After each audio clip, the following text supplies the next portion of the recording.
umabot sa 216 bags o 97,200 cc ng dugo ang nakulikta ng 6th Infantry Division ng Philippine Army sa isinagawang simultaneous blood donation bilang komemorasyon sa National Heroes Day.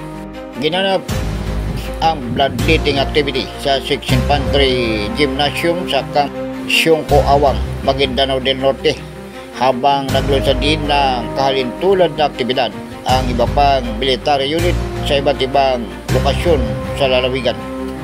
Ayon kay Camp Siongco Station Hospital Administrative Officer, Second Lieutenant Parhana Tendek, ipinapakita dito na ang bloodletting activity ay may malalim na pagkalinga at kahabagan sa bawat sundalo, gayon din sa kanilang mga dependent.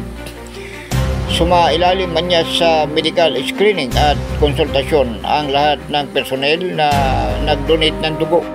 Payag ni Joint Task Force Central at 6th Infantry Division Commander Major General Donald Goberan, patunay ito na hindi lamang sa pakikibaka na ipapakita ang kabayanihan, kundi maging sa mga proyektong nakatutulong sa pagsagip ng buhay.